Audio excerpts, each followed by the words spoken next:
How you doing, YouTube? Matt with Massive Beer Reviews, back with yet another review. And it is some Rye IPA time in the form of Rogue Farms.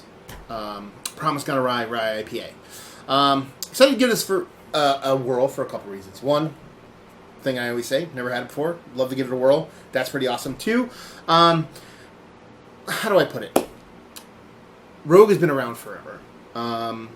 A very, very long time. They were there when I got into beer about 20 years ago, and they'll probably be here 20 years after I get out of beer, which is when I die, and probably longer. Anyway, I've never, clamored over myself for a lot of Rogue stuff. There's some beers that I really do like from them. I mean, their hazelnut has been always one of my staples. I can always drink that. I'm always cool with that.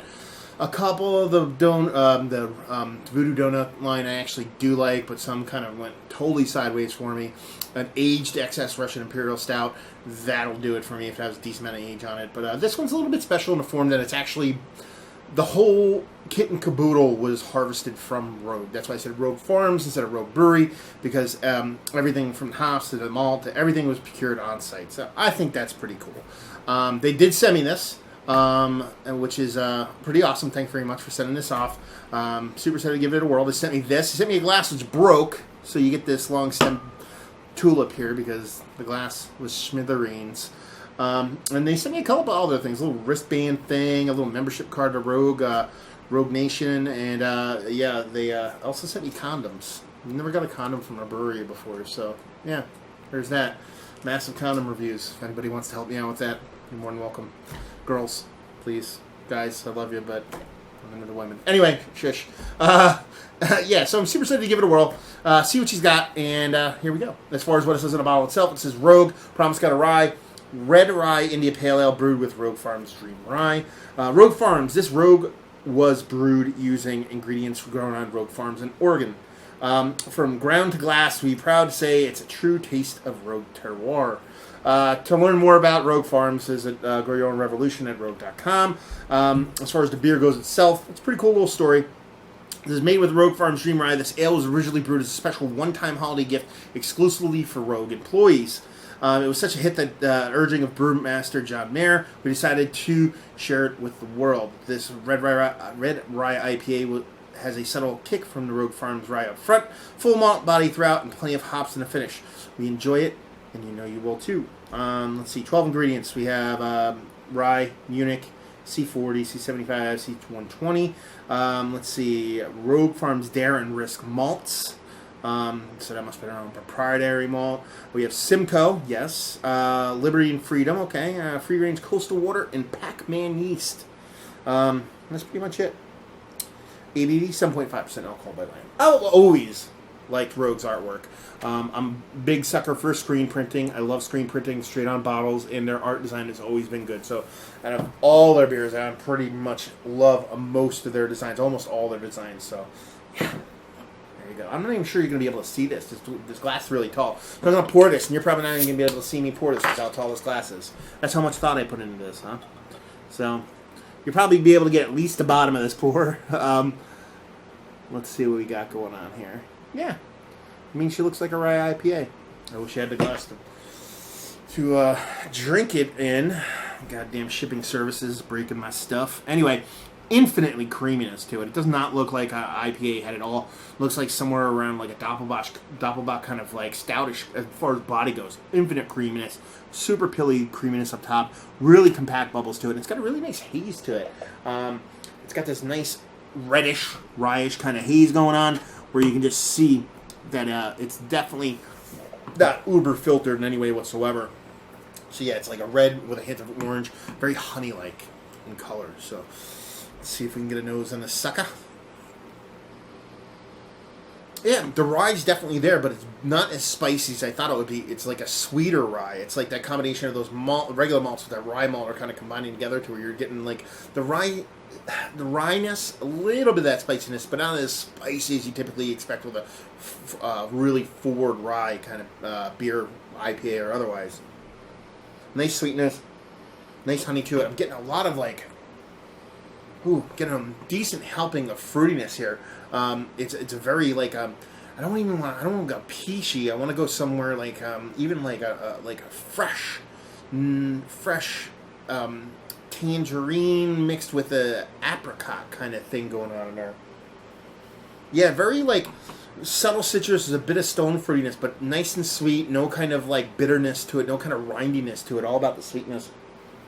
And it smells like it has an infinitely beautiful mouthfeel. It smells like it has this kind of hefty kind of body to it. Yeah, sweet all around. The hops are definitely skewing towards the sweeter side. I'm sure the malt has a lot to do with that, but it definitely doesn't have that bittering pop to it or that spicy rye hop to it, at least on the nose.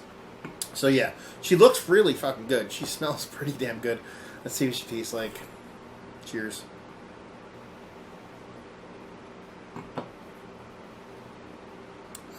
Way rye, up front, in your face, nice, biting rye. It's definitely, the second you sip it, you know it's all about the rye.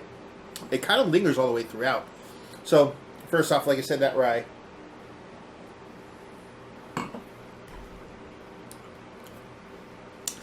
Let's go.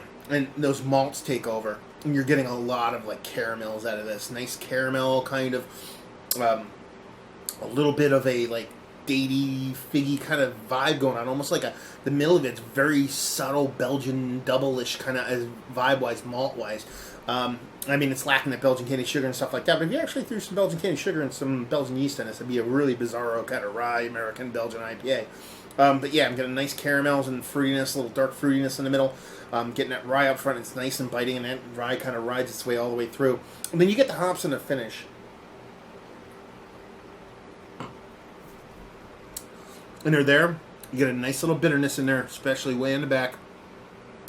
And it's a little bit more of a kind of pineapple-y, citrusy kind of like, I would say pineapple pithiness, because you're not going to get a rindiness from that.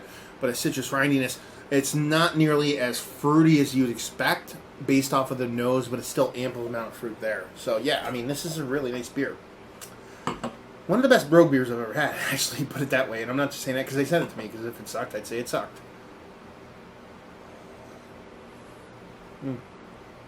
Yeah, and when it comes to IPAs, I'm definitely not a Nate Dotsy.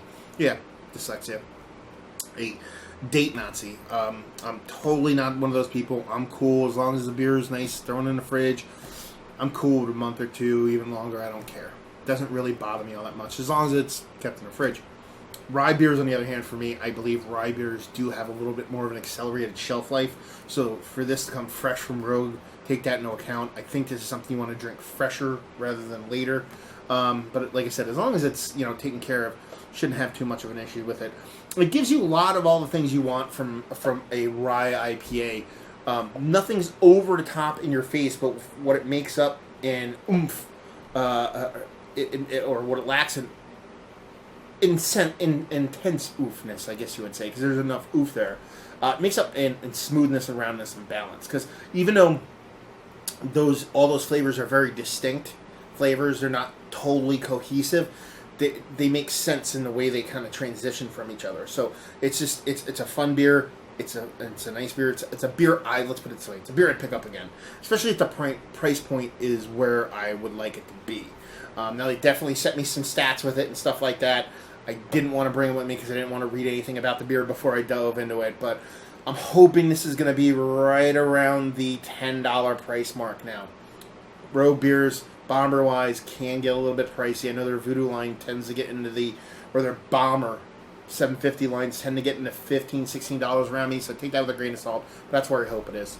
So let's talk about it. Is it one of the better rye IPAs I've had as of late? Yeah, absolutely is. Not that I have a ton of them, but the ones that I have had, granted, the ones that I have had as of late, were a bit older, and this one's quite fresh, but, I mean, still, really nice, well done, super drinkable. The only thing I'd really knock about it is it's a little bit thinner than I thought it would be based off of the nose and based off of how the body looks. Not that I'm looking for the world when it comes to a rye IPA, but it's just a little bit smaller than I want it to be. Value and availability, again, run over the value part, just guessing on that. Availability, it's Rogue, so I assume you're going to see it if you get their stuff in your area. Hopefully you do, and if you don't, I don't know how that's possible. And let's just finish it with, if you like what, we like this. No shit, Sherlock, if you like rye IPAs. If you like well-made beers. If you like the fact that they grew everything in-house, I mean, you can't take that away from them. You know what I mean? That's the coolest part about the beer in general, is that to make a beer from beginning to finish with everything that's procured on site from your brewery, that's really cool. You know, you don't see that really at all unless you're talking about some old school Belgians and stuff like that. And it's just awesome kind of thing to kind of see coming out of the States. And a lot of breweries are moving towards that. So we'll start seeing that pop up more often. But it's cool to see it happening now. And just say, you know, if you just want to give an old boy a little bit of another world. I know Rogue gets pooped on a little bit. They kind of, I've equated them in the past to newspaper industry. They kind of had their beers and they stuck by them and didn't really kind of recreate. Sure, they did the whole, you know, Sriracha beer, which I wasn't a big fan of, but then the Voodoo line. But other than that, their base beers have kind of like been kind of there. It's nice to see them come out with newer stuff and try to push the market a little bit. Something a little bit more fresh and a little bit newer. So yeah, definitely not too shabby. So there you go, another review in the books. Hopefully you guys enjoyed the review. If you did or you didn't or somewhere in between, please leave a comment in the comment section below. Like, subscribe, and all that fun stuff. If you want to check me out anywhere else on the internet, you can. Facebook, Twitter, Instagram, Untapped. Massive beers in all 4 of those places. And yeah, another review down. So hopefully you guys enjoyed the review. Hopefully you're enjoying a nice Rye IPA right now. And hopefully see you next time. Cheers.